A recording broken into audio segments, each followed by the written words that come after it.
I'm Darren and I'm here with Sandy, and today we're going to be looking at these two Fender amps. On the surface, they look very similar, but there's a key difference. What's the difference? Well, the main difference is one of them's a solid state amp and the other one is a tube amp.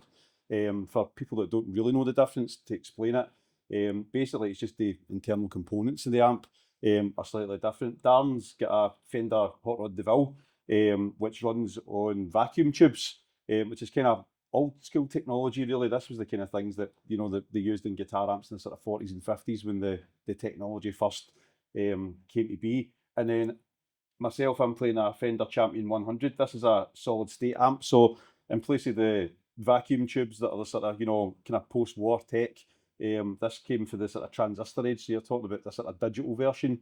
Pretty much similar types of amps, similar in appearance as well, but vastly different inside. But there's pros and cons to each, which I'm sure we'll get to in a minute. We'll cover that.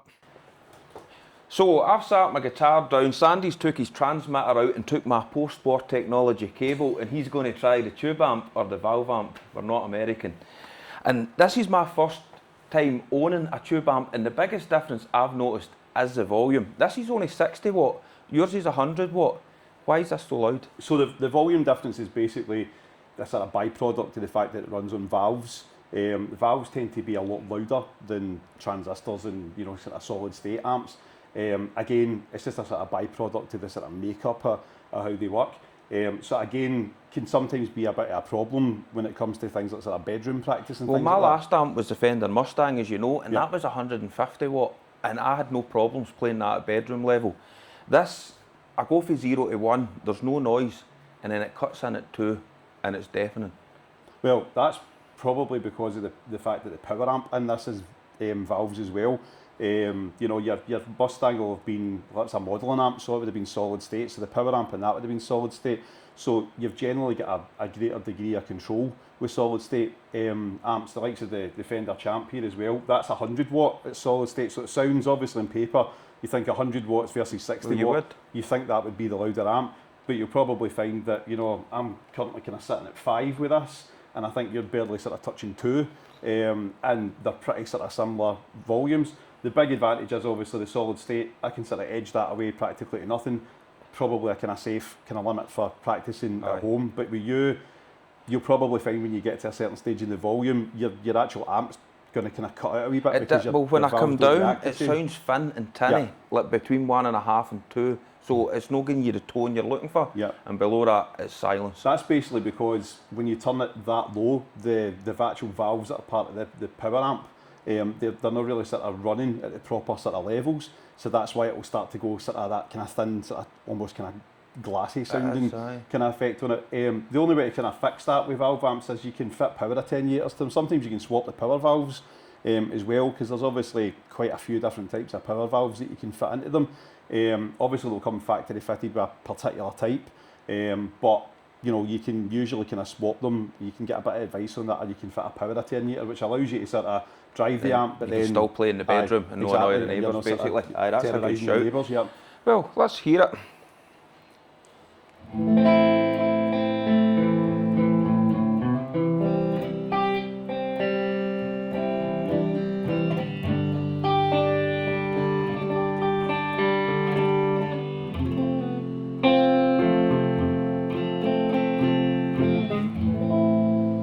I just adjusted the EQ there because I've got it set quite flat because obviously I use a different preamp for the high watt sound. So your kind of main thing you'll notice there is, your valve amps are really sort of quite warm when they're clean. Although it's a clean tone, you've got this kind of real kind of warmth of it, even when you're using like the sort of bridge pickup. Although it's got that kind of jangle to it, there's still quite a kind of warm, kind of natural tone to it. The other big difference you'll probably notice as well was like your picking dynamics. Valve amps kind of respond to that a bit better rather than solid states. So generally it's like you can sort of go for sort of, it's a big difference when you're playing. Same even when you're sort of solo and it's like,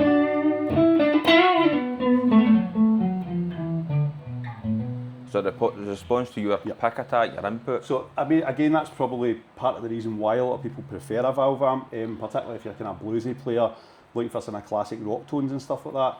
you know, you tend to get that sort of I like response that that it's you hear got in the record. absolute masses of headroom and it takes pedals really well. Like you can get that loud and it doesn't distort or start to overdrive. Yeah, and I mean, again, like that, it's, you know, that's one of the big benefits again of the valve amps is, particularly if you're gigging.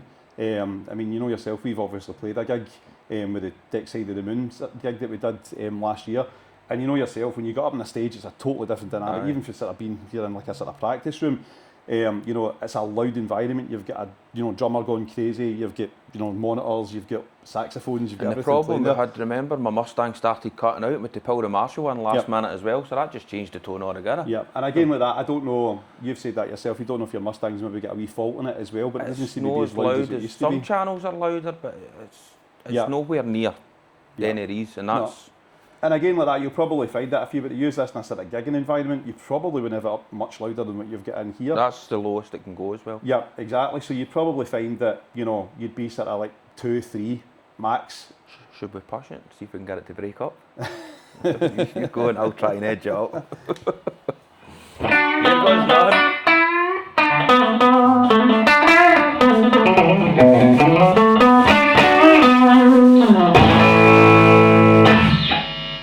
Woo!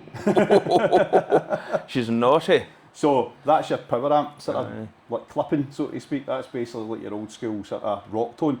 So you can imagine, like say your Hendrix, AC/DC and stuff like that, when they were recording albums, that's what they did to get the sound. They would literally kind of hide this in a cupboard, crank it, stick a mic in there, you know, and sort of play. Got it full pelt. Yeah, and that's how it was before you had master volumes and sort of, you know, that kind of fitted into amps. So your kind of old school sort of Marshall Plexis, that was it. It was a gain control. There wasn't really a volume control as such. So that's why, to get the kind of modern rock tones, and then that's when pedals and things started to come in, because they would obviously kind of push the signal a bit further, but still you get that really sort of crank sound. That's what you were looking for. But again, that's where modern sort of solid state amps sometimes can be beneficial, because, you know, transistor technologies have improved vastly. I mean, if you go back to the sort of 60s when, you know, your valve amps were really popular. Well, every time you see a new digital processor or that, just as good as real valves, just as good as real tubes, and every ad seems to be the same. Do you think they ever will be? To be fair, to the layman, probably you don't notice the difference. I mean, if you probably ask somebody that's just a kind of general sort of music listener to listen to a piece of guitar that was recorded on a valve amp or a solid state amp, you know, a decent solid state amp, they probably would struggle to tell the difference. And certainly when you mix it into a song, it's really quite hard to tell the difference. See, even watching this video, you'll probably struggle. But sitting in this room, this sounds total. I watched umpteen reviews on these before I bought one, and then obviously we used them in at Berkeley. It's a different sound when you're here. Because you're feeling the actual sort of, you know, when it's got that air moving in it, the vibrations and things that's coming through. It's hard to get that across, like, really. So you kind of lose that in a recording. And it's the same, you know, although obviously in studio recordings and record production and things, they will process the sound as much as possible to try and recreate the sort of live sound. You're right, you will lose that. So that's where, you know, when it comes to sort of recording and things like that, especially if you're sort of, you know, no totally pro recording, you know, if you're kind of doing home recording, things like a laptop or, you know, something like that, you know, do you really need to kind of go to the extent of having valves? Probably not, you know, unless you're kind of really sort of proper pro setup or you're gigging. So I mean, I would probably say if you've got a decent enough sort of solid state or a really good bit of modelling kit, like you know, like your kind of fractal amps or your sort of pedals with sort of fractal tech and things, and your helixes and things like that, they will probably, you know, they'll get you close enough to the sounds you're looking for. But again, like that, you're never going to emulate. It's unmatched that really magic. for what I'm hearing, especially like, you know, I've tried them. Then when I use pedals into it, the sound I'm going for, I don't think you can get close. But it's not just the sound. I think the feel. Yeah. You don't seem to get that feel, the dynamics of it. And I mean, I think that's part of it. As I said, it's like, again, as you said, you're going to lose this when I'm recording, but the kind of main part of that is that, you know, when you're here in this room, you can feel the sort of, you know, the actual, the tone, you can feel that sort of vibration that's coming through that.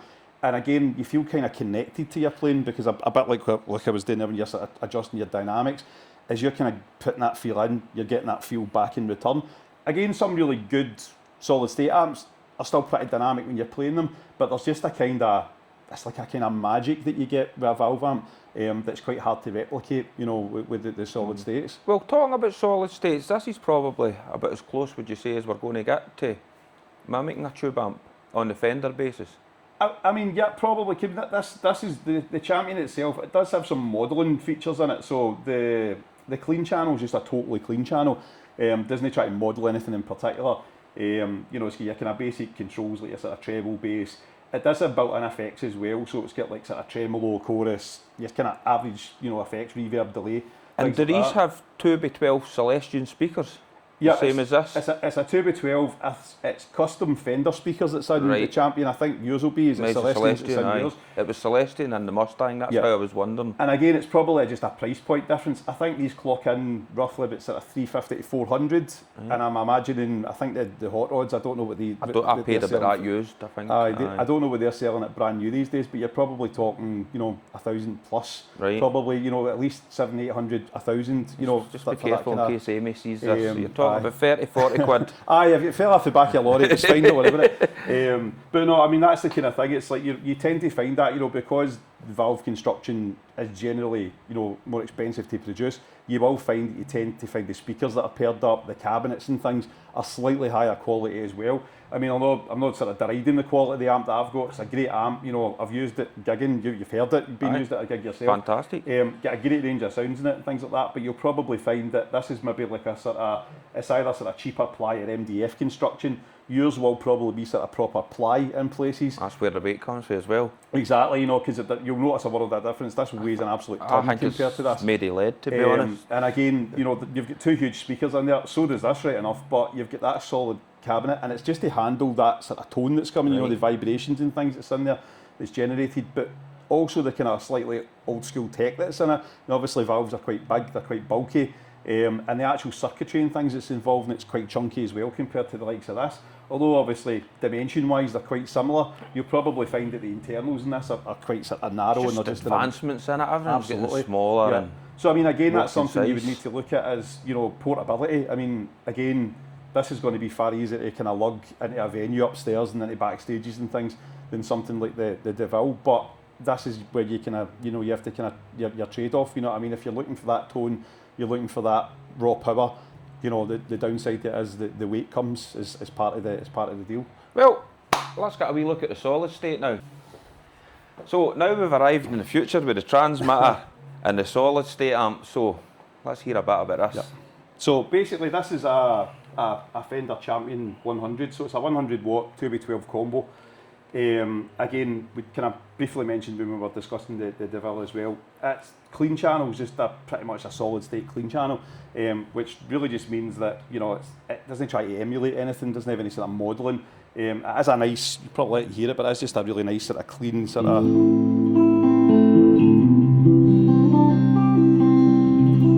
It's still got a bit of that warmth to it. Yeah, it's still got warmth to it, but it's a really clean tone. And I mean, solid state clean tones are clean tones, and you probably notice that if you've ever heard stuff like, you know, like sort of the Police, you know, kind of Andy Summers was a big fan of like your sort of rolling jazz chorus amps and things like that. And they were sort of famous for the fact that, you know, they were sort of super clean. So it's one of these sorts of things. A lot of funk players would use them. You know, believe it or not, one of the kind of bizarre ones I just discovered recently was B.B. King actually used a solid state amp in The Thrill Is Gone. Did he? Yeah, a Gibson apparently built him a solid state amp, and he used that in The Thrill Is Gone, which was a shock to me because obviously, you know, you imagine B.B. King. And Lucille. Yeah, Lucille, you imagine he's for that era, you ever think he's going to be using some kind of tubes in there, but no. One thing about these, mate, as we go back to the tube amps, this is quite a lot of mids. That's what I like about it for a Fender amp. Normally the mids are quite scooped until you push them. This, for the get-go, it's got that mid-range. Again, I think that kind of goes with the territory with valve amps. I used to own, years ago, a Laney LC30, which is quite similar. It was only a 1x12 rather than a 2x12, but did have quite a similar kind of tone to the Devilles and things like that. And obviously years ago, you know, when I was playing kind of regular in bands and obviously recorded an album, the Laney that I had as well. Larry, that was the sound engineer, he had said that it sounds quite tonally similar to the Deville because they had one in the studios we were using. And there is loads of mids. That's again part of the advantage of them again, because you need in a kind of stage environment, mids are really quite kind of key for hearing yourself on a stage. Well, you know, when I use the big muffs and that, they're quite scooped. Yeah. So you need something to bring it back. If you're using a Fender amp which has got scooped as well, you're really needing either the EQ pedal or you're boosting it with the TDX or whatever. Yeah, you find that, and I just mean, to try and cut through that mix. and you've probably seen that, like, come into rehearsal studios as well. You know, you've obviously got like kind of various ranges amps in here, and you know, in the same way, pretty much any rehearsal studio you go to, you never really know sometimes what amps, you know, are going to be set up. But every single amp, you know, independent in the branding, you know, there is characteristics to them. As you say, Fenders tend to be, you know, kind of. They're more combos as well, Fenders. Yeah. Did Fenders do like a head and a cab? You can't, I know they used to do a head version of this in a cab. They did actually when I looked it up, that's right. I don't think they're not as common, aren't they? No, I don't think it's in production. And it was like a sort of 4x10 cab. You did get a 4x10 combo as well, which I wouldn't fancy lugging because that's heavy enough. That's bad enough. So I don't imagine a 4x10, but you can also get an extent. They used to make like the combos like this, the sort of the Blackface series that you used to get. Basically, you would get like the 2x12 like this, and it would have an extra output in the back, and it would also have a matching kind of 2x12 cab that would go underneath. I remember seeing a few people having them gigging in the kind of early 2000s. That's a bit like this Line 6 thing I got. That's additional cab in it. Because that's got your 2x12 cab. And in some cases, I don't know if your Line 6 is a 2x12, but it might be an 18-inch sub. I've not even looked in it, mate. Some of the Line 6s are crazy. I've not even looked. That's one for another day. And that's what they've got in them, basically. It's like, because they're kind of designed for kind of metal players, some of them have actually got an 18-inch sub in there, because in case you're using like a 7-string or a kind of down-tuned guitar, it gives you that extra kind of because of the low range. But the Fender Bassman, that's quite a common, well, it's quite a famous amp. You know, there's quite a few blues players and things used that in the past. The Fender Bassman was a 4x10 Fender as well. But again, they tended to, I mean, the Champion series, you can get a head and a stack in that as well. That comes in a head version, so you can get I think it's a 100-watt head, and it pretty much just looks like somebody sort of sawing it off at that bit, and it's obviously just the kind of head part for it. And obviously there's the extra connectors for the actual cabinets to be connected in, and obviously the cabinets are sort of matching style, so it's like a sort of 4x12, but it sort of matches in with the sort of Fender silver grills. So again with that, but Fender, I think Fender tend to be better known for combos rather than the sort of stacks and things, because obviously the Fender, you know, Fender amps and things like that sort of predated even, you know, the Telecasters and Stratocasters, although Fender tend to be known as a guitar manufacturer.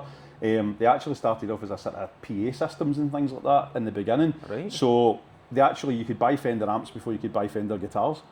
So the clean channel in this amp basically doesn't have any sort of modelling features of that. It's just a straight sort of solid state clean channel, which is really quite a sort of pristine kind of sound in it. Let you hear it. It's really, you know, if you're looking for a clean tone.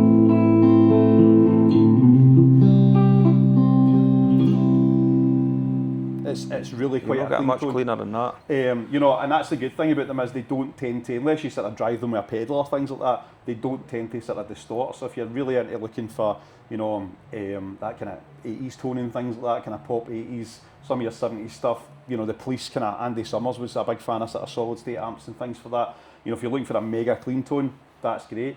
The gain channel on this, right enough, the overdrive channel, it does have some sort of modelling features in it. It's nothing too complex. It's not like your Mustang. Obviously, your Mustang had like a sort of digital panels, and you could sort of edit that.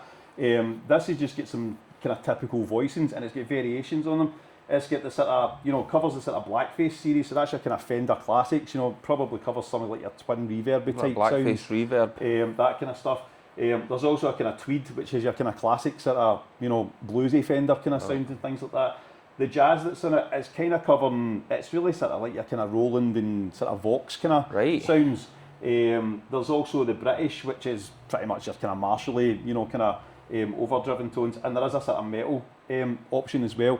Kind of sounds like your typical really sort of high gain American sort of Mesa Boogie type things like that, you know, you would if you were sort of into kind of metal or thrash or something like that. It's a good variety then, so you're getting a lot in this. We've got a gain channel on this, a dirt channel, where a drive and you can press it again for more drive, like an extra gain stage. Yeah. So we'll maybe come back to that in a wee minute and we'll try the two and get a wee jam in the go, but let's hear your kind of dirt channel then.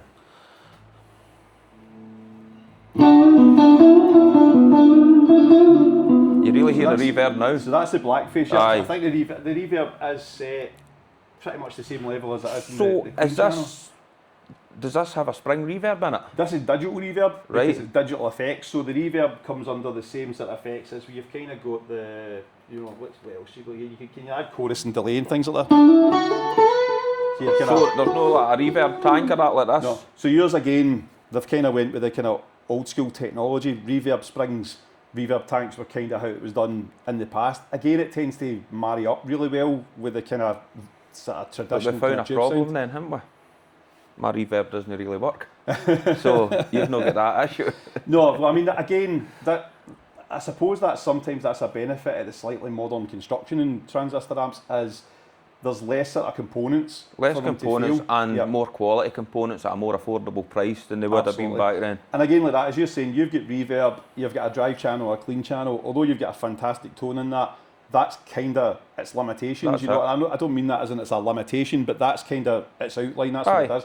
Whereas the likes of this, if you're in a band where you're maybe playing different types of music, like a like a covers band or something like that, you can probably get quite a few different settings and things in this. If you want to whip out a Les Paul and go for a Marshall sound absolutely, you know what I mean. with the And, humbuckers, then you can, you aye. can try that sort of thing. So that's me changed it to a sort of, it's still got the chorus and delay.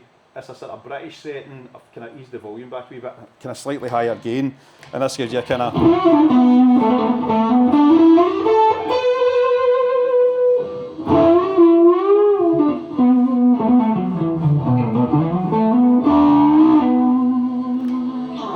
So it is quite, you can really dirty things up. What this as what well. setting was that? That's the British setting. So That still just sounded quite Fender to me, to be honest. it is, I mean- that could be the speakers though. I think really they've kind of went for it sort of kind of flavours your tone, so to speak. It's Aye. not sort of trying to mimic, it's not as if it's like a JCM 800 sim or something that's built into it. Like as I said, unlike your Mustang where you could sort of program the sort of preamp, the speaker type, everything like that in it, this is pretty much a case. I think it just kind of flavours your distortion to a similar sort It was a of nice tone, setting for but that. it was still Fender-esque. Like if Yeah. it was a blind test, I'd have said Fender. Yeah, absolutely. Definitely. And again, obviously you can play it. I mean, the overdrive channel's got a 3-band EQ, so the clean channel on this, you really just have sort of treble and bass. Get back to what you were saying, obviously Fenders kind of have a distinctive mid-tone. You find that with the clean channel on this, you can sort of boost the treble, you can cut the bass, but you don't really get to play with the mids in the clean channel. Right. Whereas you can sort of scoop the mids, or you can boost the mids here in the overdrive channel, which is quite handy, obviously for like soloing, or if you're needing to scoop them. If you're sort of playing metal and things like that, metal players tend to scoop their mids and things just to kind of get that classic sort of tone. So there's quite a lot of things in there, and the effects that are here in the overdrive channel pretty much mirror the effects that are in the clean channel. So again, like that, you can actually have it set up matching, so that it's literally almost like sort of turn and drive on and off, and everything else kind of marries up to it. It's also got tap functions, so again, like that, you can sort of tap the timing for your delays and your tremolo effects and things like that as well. And it'll come with a foot switch It has as got well. a foot switch. The foot switch is still tucked in the back here, but it is there. It's a two switch foot switch. So you've got the sort of channel switcher. There is the effect switcher, and I'm pretty sure if you press and hold the effect switcher, it lets you control the tap tempo as Right. well. So you can actually control. 'Cause obviously it'd be easier to you can tap see the for light you. flashing, so you can actually tap in time using the effect switch as well. So it's a pretty sort of versatile wee amp. Obviously. It's great for sort of home practicing, but this, because it's the 2x12, you've got 100 watts there as well. It is loud enough that you can use it in a stage. It's And plenty loud. aye, it's got plenty. And it's of grunt in also it. plenty quiet, as you say. I was gonna say that, so, that's- yep. I've got plenty loud, I've not got plenty Plenty quiet, quiet. and that's the that's downside why- of a valve That's amp. why your neighbours love you. That's why. Do you know my neighbours love me playing Floyd that much? That they actually put a brick through the window so they could hear me better. What was it? Another brick in the hole. So, I suppose we better shut up now and maybe let you actually hear them. So we're going to just play a wee blues, kind of generic blues, and we'll trade some licks, and I'll switch for the rhythm with the clean channel to the drive channel on the amps, and we'll hear this if this comes to life and what have you, and Sandy can do the same.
That was nice.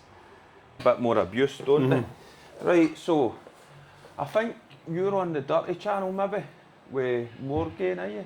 No, you're back. You're on the clean. That channel select at the other side here, the middle. That one? Aye. I'll put you on the dirt and see the more drive button. Aye. That red is the double Aye. drive. And what am I on? Well, see, press channel select again, you'll go back into the dirty channel. Oh. I was just rolling my volume on and off, like, because the clean channel doesn't do a huge amount. Point out, I've obviously got the EMGs and the mid boost in this. Is that in your road, that? Because you can kind of turn, it? Is that alright now? So as long as it's not in your road when you're touching that. It's me and my big spider fingers when I'm going like that. I've knocked it out before when I'm doing it. Out with the brush.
Yeah, man.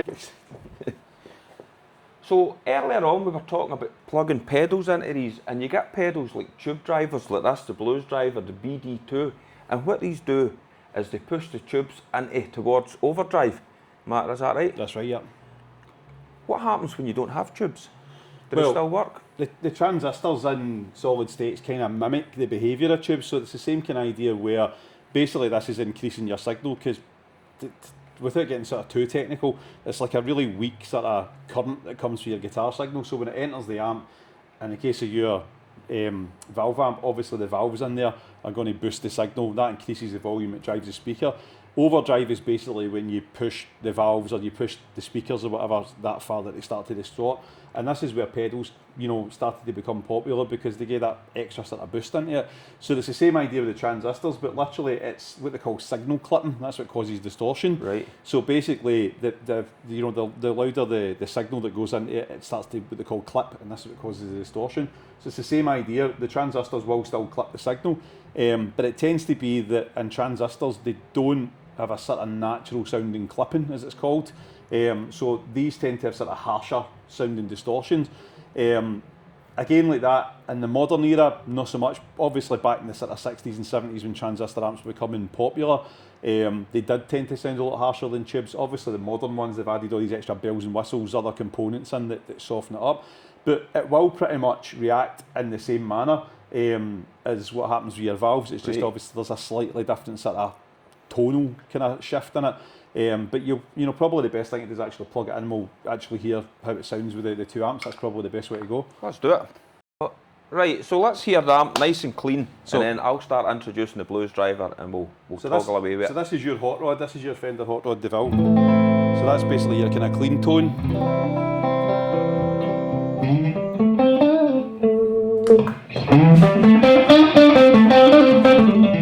Oh, now it's a party. And this is all the dials set 12 o'clock. Yeah, so that's just basically your kind of 12 o'clock settings for everything that's there. But as you see, there's a massive jump, obviously in volume as well. But you've obviously got a kind of overdriven tone. Now to fix that, obviously if you don't want a massive jump in volume, you can just reduce your actual level that's in the blues driver. So you can kind of reduce that, so you still get your overdrive, but you don't get that massive jump in volume. And we've got the middle one, the tone, so this is kind of like an EQ. Yep. If I go to the left, it'll be more bassy. Yep. Right down to the right where we get more treble. And then we've got obviously the gain. Yep.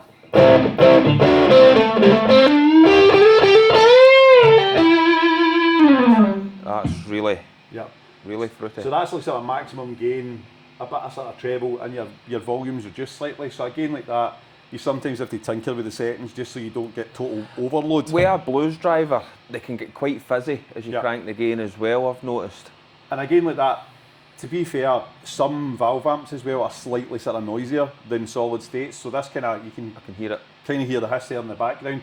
That's where sometimes if you're using sort of setups like this, you might need like a noise gate pedal, which again can be quite useful, but that's probably something for another day that we can discuss.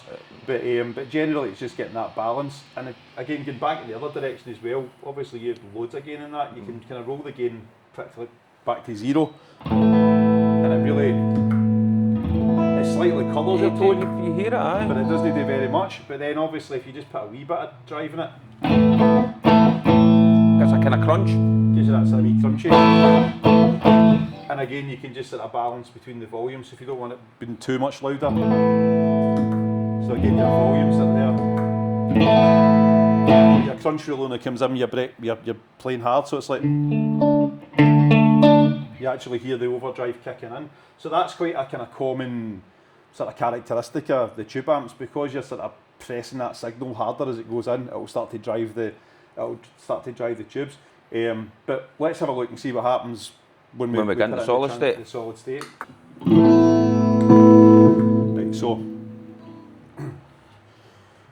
now we've plugged the blues driver into the Fender Champ. It's obviously solid state. So again, just to kind of hear the clean tone. So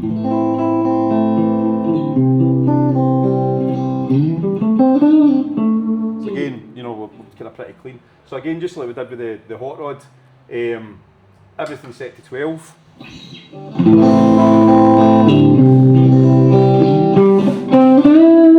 still getting that big volume boost. So there is a big volume boost, but you probably notice straight away it's quite sort of clinical sounding compared to the tube. So although you're still getting that sort of distortion, it's really kind of quite a bright tone. And it's quite harsh. Not get that kind of natural saturation that you get for the valves. So it's kind of, there's a sort of harder edge to it. So again, this is because it's overloading the actual clean channel. Right. So the transistors that are in there are sort of designed to try and keep the channel as clean as possible. You're obviously pushing them beyond that, but again, this is what we were talking about, sort of harder clipping and softer clipping. That the tube amps are kind of natural sounding clipping. So when you get that natural distortion in it, it sounds much smoother, sounds kind of nicer. Whereas the likes of the solid state amps, they're kind of quite bright and harsh, but it's not impossible to fix that. Obviously, as you said, your pedals get a sort of tone control, so you can even sort of roll some of that treble off, and maybe even roll a wee bit of the gain off as well. So you're still getting a sort of usable breakup, You're still getting a usable sound, just needs a wee bit of tweaking sort of thing. But again, it might be sort of harder to hear, through the recording, but sitting here in the room, you can obviously see there is quite a big difference between the sort of really sort of natural, sort of warm sound of the valves and then you've got a slightly a sort of clinical sound. But again, it is usable. It's a sort of personal taste thing, you know. Again, like that. You know, touching upon, we obviously mentioned some of the players that use solid state amps, but in some respects, metal players, industrial guys that are in industrial music, you like the Prodigy and stuff like that. You know, obviously they had guitarists and things just to play on stage. They sometimes like that sort of really kind of harsh and nasty sounding distortion. Dimebag Darrell Pantera is probably one of the best examples of it. He used Randall amps, which were solid state, and that sort of classic kind of Cowboys for Hell, sort of really heavy kind of riff that he used to play. It's really kind of quite, you know, visceral and cutting sounding, but it was a solid state amp and solid state pedals he used for that. Right. So I mean, again, it's a kind of taste thing. Some people might like that kind of sound, but again, if you're looking for that kind of classic tone, bluesy kind of sound, you know, you can tell there's a huge difference when you're using the valves in the equation. I think the big thing with the solid state consistency, you switch that off, you switch it on, you're getting the same amp. Yep. Sometimes these tubes take a bit to heat up, things like that as well, don't they? Again, I suppose it goes back to being sort of pros and cons here. I mean, one of the main things with valves is, you're right, you have to let these sort of heat up in that sense. So obviously you've noticed that as well. There's two switches in a valve amp. Straight away there's a power switch and there's a standby switch. So you'll switch the power on, but you'll leave the standby off. So what happens is that's allowing power to go into the valves to let them sort of, you know, come up to their operating temperature. But obviously you don't want any signal getting into them to begin, because you can damage them if you try and run them when they're sort of under-prepared. Temperature. Whereas your solid state, you plug it in, flick a switch, you're good to go. So you don't really have that kind of major issue with it. Again, with that as well, some people talk about wear and tear. Through time, you might need to replace valves in a valve amp, you know, especially if you've got a sort of a vintage model, maybe if you've had it a long time as well. Well, I don't even know the year of this, but I think they were about 93, 96. I know they certainly came in the 90s. They were really popular early 2000s as well. Because I think it's a lot older than we think. To be fair, I mean, although they say, you know, you need to replace the valves in them, you're talking it depends on how much wear and tear you put through them. If you're a gigging guitarist who's sort of travelling down the road and playing gigs every night, you know, 2 and 3 times a week or something like that, you know, you're obviously going to, you know, put a bit more sort of mileage in the valves then. If you're a sort of amateur guitarist I'm not seeing any. I'm not seeing any date on it. No, made in Mexico. Made in Mexico. So again, like that, if you're not using it in sort of anger every sort of like week, you know, the valves are going to last a long time. The LC30 Laney amp that I had, I never had to replace the valves, and I owned that for about 12, 13 years or something. Never had to replace any of the valves or anything. And they're quite readily available, and they're not that expensive anyway. No. And again, like that, the only thing that they recommend is if you're changing the valves, you tend to change the whole set so that it kind of sets them up. But again, like that, and that's kind of manufacturer's recommendation. Some people will change the, you know, if it's something's up with the power amp, they'll just change the power valves. If it's the preamp, they'll just change the preamp valves as well. In some models, I'm not entirely sure about the Hot Rods, the DeVilles. There is some of the amps, I know certainly I think it's some of the Fender amps, they've got a reverb valve in them as well. So there's actually a valve that helps govern the signal that's going into the reverb. So sometimes, you know, there's things like that as well. I like the twin reverb in that, because I was looking into it, because obviously this one's playing up, so it's solid state and this. Yeah, so again, like that, you know, they recommend you swap every valve at the same time, but that's just a kind of manufacturer's recommendation. And again, you know, some people will say, you know, these can be fragile if they take bumps. Obviously, if you're near the road, that's probably a bigger deal. Usually, if you're a touring guitarist or things, you'll have like a flight case to keep it safe. But the likes of solid states, you know, they can take a bit of abuse. They can take bumps. They can take, you know, things like that as well. You know, to be fair, neither of them deal very well with drink spilt in them. That was one of my pet hates gigging years ago, when the band used to get sort of slightly less experienced guitarists, and they'd come up on the stage and sit a pint on the top of your that was a no-no, because to be fair, if you spilled water on it, you could let it dry out, it's fine. But the minute you've got something in the drinks, like, you know, cola, pints, anything like that, in it. the minute it dries up, it leaves residue in your circuits and things. So I had a few choice words at times with some slightly less experienced guitarists that weren't used to dealing with amps like that. And that goes the same for solid states as well. It doesn't matter whether it's a solid state or valve amp. You know what a drink's built on. Don't ever sit your drinks on top of your amps, just to be on the safe side. I do that quite a lot with morning. But as long as it's your drink, because then you don't have anybody well, else to this is yourself, true. that's the thing. So I mean, again, you will hear people saying things like, you know, transistor amps, solid states, they take abuse, you know, there's less parts to be repaired in them. But again, you know, you can get faults in them, you can get the same sort of problems in them as well. I used to have a Marshall solid state years ago that packed up in the middle of a gig, and it was basically a case of, George, that you know well, that played with Deckside as well, he was basically kicking the amp as we progressed through the gig to bring it back to life. So I was in mid solo and he's kind of kicking the side of the amp. Wasn't it coming back to life? No, it was doing enough. But basically, yeah, you can get problems. They're less likely to happen. But again, like that, don't let that scare you. If you're looking into a valve amp, don't think, I don't want to buy it in case something goes up. To be fair, they're really well engineered. You're paying that extra penny for the workmanship that goes into them. So, wrap up then, what would you say is your thoughts to be fair, between both? If you're a bedroom player, it's a no-go. Yeah, I mean, you're right. If you're literally just going to be like sort of somebody that plays in your bedroom, maybe does some sort of amateur recording and things like that, you really don't need to go to the depths of the cost of these and also the setup with them. But exactly what you're saying, sheer volume. It's the sheer volume that's in them. Unless you're really willing to go and buy like a decent sort of attenuation system to sort of reduce the volume. Again, you have to be careful with that. You have to make sure it's compatible with the amp, because some of them, if you run them and they're not set up properly, you can affect the sound. The valves as well. So as much as some of them say they don't, they do have an impact on the sound. Absolutely. So you're buying a tube amp, not to get the full tube experience, which in that case, and again, I would say you're even better with pedals and things. solid I know we've obviously run the Blues Driver, that's a single pedal, and you did hear some changes. I mean, you did even hear slight tonal changes with the Hot Rod when it was plugged in.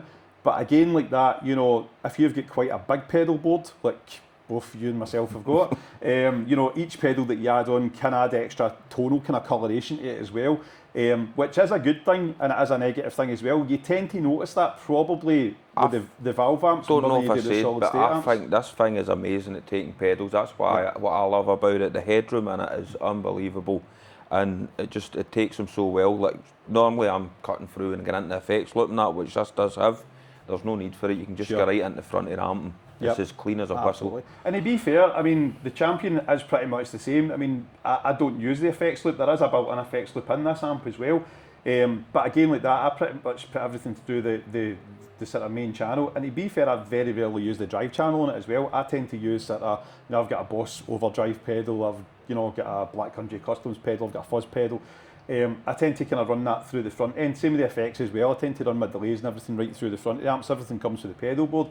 But despite being a transistor amp, these have actually take pedals really well. The Champion series actually take them really well. Some solid state amps don't, and again, like that, it's like everything else. If you sort of speculate to accumulate, there's obviously different price points in the ranges. Whether you're talking about valve amps, you will see budget valve amps as well. I mean, some of your kind of online sites, you can buy some on Amazon. There's other sort of music stores and things as well, and they'll sell these sort of mini combos. That sometimes is a kind of payoff for it. You can get sort of mini valve amps, there may be like a wee 1x12 or a 1x10, there may be only a single watt or something like that. You can sometimes use them for bedroom practice, but again, to kind of save on sort of buying umpteen different amps for different situations, you would need to think about that. That's where the big payoff with the solid state is that, you've got a really wide range of volumes in it. You can gig with this, but at the same time, I can literally play this turned into one in my room. Sounds fine. You don't annoy the rest of the household. You don't annoy the rest of the neighbours. It's one of those sorts of things where it's got its advantages. Well, to be fair, if you turn this down to one, you don't annoy the neighbours either. Because you don't hear it. No, but you're right. But basically, that's the thing.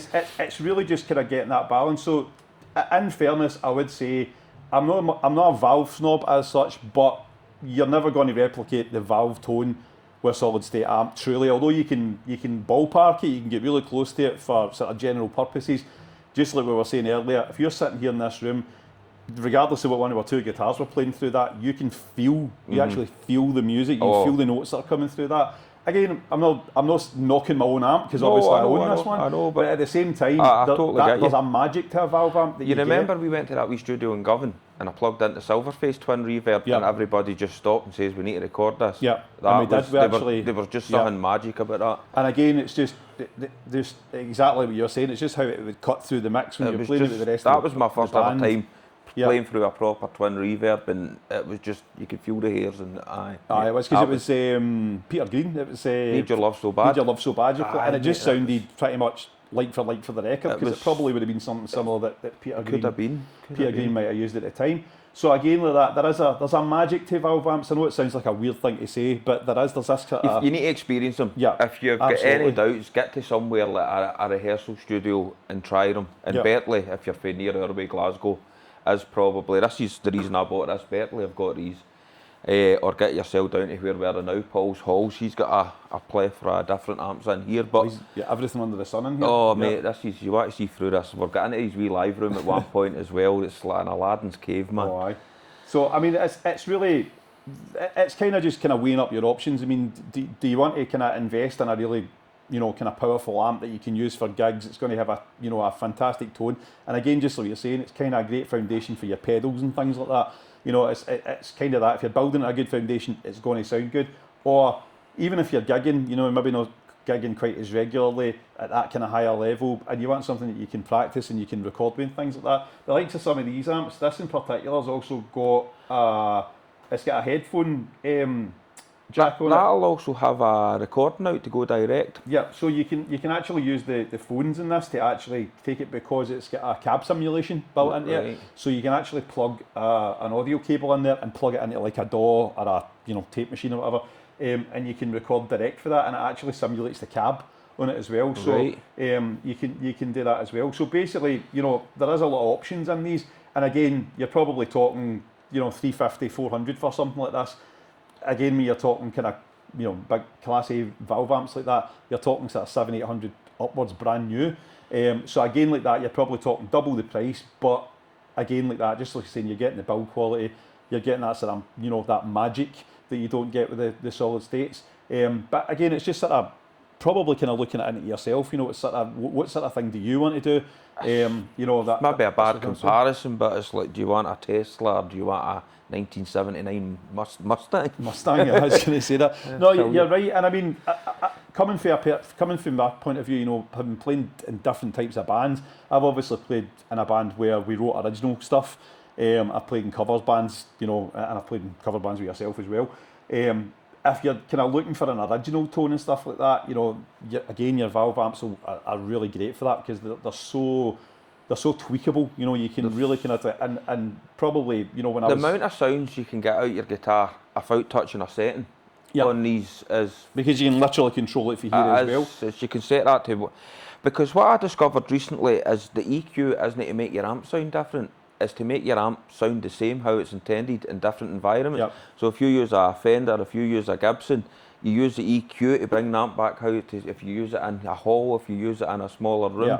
So it's designed to make the amp sound how the amp was designed to sound. I never ever knew that. And again, you can use EQ. I mean, you can use it as well depending on the sort of style of music and things you're playing, because obviously, if you're especially if there's another guitarist in the band, if you've got two guitarists, again, you're looking to get a sort of contrast in sound. You don't want everybody playing everything sounding the same and everything sounds double track. So again, like that, exactly what you're saying, if you've maybe got, two Strats, although two Strats are completely different in a sense, again, like that, even if you were playing in the same amps, somebody would maybe try to be a bit more sort of MIDI, somebody might be a bit more trebly, but that's where that kind of comes in as well. But no, I mean, definitely if you're sort of writing material and you're looking to create a kind of original sound, valve amp's a good place to start off as well. But like I said, it's a different world these days. We're in a crashing economy at the best parts of times, and money's tight. So these wee things are fantastic as well, because you're still getting a great build quality. You're still getting, usable sounds. Maybe it takes a wee bit more work to get something similar, but again, like that, if you put the effort into it, you'll get the same sort of results. And at the end of the day, mate, we live in a world where if you want, have both. Exactly. You know what I mean? If you've got the budget for it, but I mean, there's no harm in. And there's also swapping one day, or not. There's also hybrid amps as well, which are they've got valves in there somewhere. These valve states? I'm pretty sure this Marshall is a valve state. It's a valve state. So in there you'll find that it's got a single valve, that colours the preamp. So basically, where you've maybe got you'll have about at least 2 or 3 valves in there. That colours your amp signal. This has only got one single valve in there, and the power amp stage is solid state, so it's a sort of mixture of the two. So it's trying to add a valve into the mix to bring that kind of valve warmth into the sound, but you've obviously still got the reliability and things of the solid state. Again, they vary in quality, they vary in sort of capabilities. There's some people that swear by them. There's some people that these really amps don't like will be worked really hard as well, so they've got to be built to last. You wouldn't really be wanting to put in too many. And again, it's a sort of best of both worlds things. It's like you've got that kind of wee bit of valve tone through it, but you've got the kind of durability of this. As you're saying, if you're using them in like rehearsal rooms, Aye. you know, you get maybe 4 and 5 bands But in people come in per leaving them day. flat out, and you know what I mean. And as you can see in some of them, it says no bass guitars, so you get some kind of people that will plug basses into guitar amps, and that just, you know, as a no-go. But again, like that, you know, there's loads of different options. So again, sometimes it's just really looking to see, you know, what sort of suits you. But what I would say is don't be scared to try things. You know, I mean, I think in this day and age, everybody loves the internet. Everybody goes, oh, I can get a bargain here, I can get that. But I'm kind of old school in that sense. I used to go to the guitar shops all the time when I was younger, when I started in bands and started what I up. liked about getting into places like this, and as I said, we'd never have played a twin reverb if we didn't find that wee. Absolutely. And I mean, don't be scared to go into. I mean, we've played through orange amps, and look, he's got a black. When many times have we been in here, and this was never. I've never seen a black star in here. No, absolutely. No, and I mean, it's about trying stuff and finding the sound that you're looking for. I mean, don't be scared to get into a guitar store and say, can I try something? I know some people kind of get the fear of that, you know, because you hear all these stories about, oh, if you go in there and you play Stairway, you get barred and things like that. But I mean, obviously, these people are there, the staff that are in these guitar stores know their stuff. The boys in guitar in Glasgow are brilliant. I go and see them quite often, and they're extremely, they know their stuff, and they've got time for you as well. Exactly, and explain to them, you know, don't be scared to say to them, you know, you know, even if you're a beginner, I'm starting out, I'm looking for a new amp, you know, I'm looking for something like that, I'm looking for a practice amp, I'm looking for a gigging amp, I'm looking for this.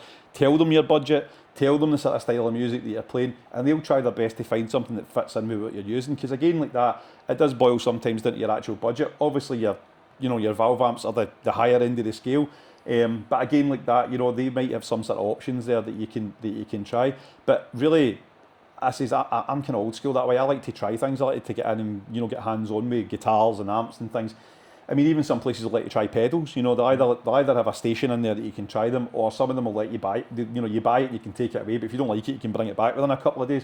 So there's things like that as well that you can try if you're looking for a sound, or again like that, if you're even looking to mimic a sound, like what we've done in you know, like Deckside and things like that. Obviously, we've tried to look for the sort of, you know, the Pink Floyd tones. You went on a shopping spree for about 6 months looking for different pedals to Ace Gilmore's tone. Again, like that, when it comes to the amps, I mean, maybe like that, you know, you would get away with something a bit like me, where I'm just kind of really using this as a sort of, you know, clean channel, basically an amplifier just to amplify the sound, and you might get your sound through your pedals or your multi-effects or things like that. So again, it's just finding that, but speak to the staff in guitar shops. Don't be afraid to go in. Don't be scared to go and speak to them and have a chat with them, because again, that's a good point, because as I say, I normally just keep the EQ flat in this, and I've got a pedal I use as a preamp which emulates the High Watt DR103, which takes it into that kind of Gilmore, Townsend even. Absolutely, and again like that, you know, it's if you're just using the clean channel, obviously it will still cover the sound just slightly. This is just really like a big. The era that Gilmore amp in it. Yep, aye. And the era that Gilmore came in, it's mainly valve amps that he would have been using as well. You know, obviously did try some tricks in the studios and things, but the vast majority of stuff, you're looking for that kind of sound. High Watt's been wearing through thick and thin. Obviously, he's run into Mesa Boogies and he's used Fenders and that as well at some point. But like even without the High Watt emulator, this is still a good clean bass. Yeah, definitely. No. And I mean, again, just touching on what you said there as well, different amps have different tones. I mean, going back to your original kind of comment saying that normally Fenders are quite sort of scooped in the mid-range, although that's got plenty of sort of mid-range oomph.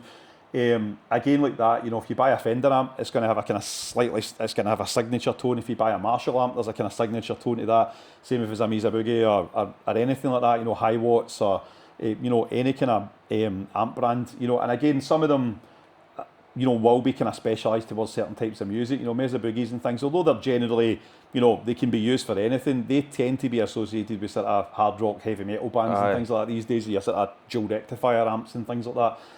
Although, like Santana and stuff, Carlos Santana used a Mesa Boogie at one point. I'd love a Soldano. Aye, and again, and I mean, you're talking about, there's boutique amps. I mean, you can go for, I mean, obviously we're talking about this costing a few pennies, but you start going to this sort of, you know, your Claptons and your Joe Bonamassas and things like that, and they've got some amazing things. Like, you can buy the same amp they're using, but there's people in the back of theirs with screwdrivers and soldering irons, so you're not actually getting their amp era. Van Halen's a perfect example of that. I mean, he played in all was it a 60s Marshall Plexi, but he modded it, and that's why it really was difficult to achieve the same sound as him, because he'd obviously had modifications made to his amp to allow him to sort of drive it, but obviously sort of blow the speakers and kind of things on it. So again, there is stuff like that that's kind of really in the sort of tech spec side of things, and probably something else you could look at another time. But no, I mean, it's just finding, if you're looking for to create a tone yourself, it's finding something that suits you.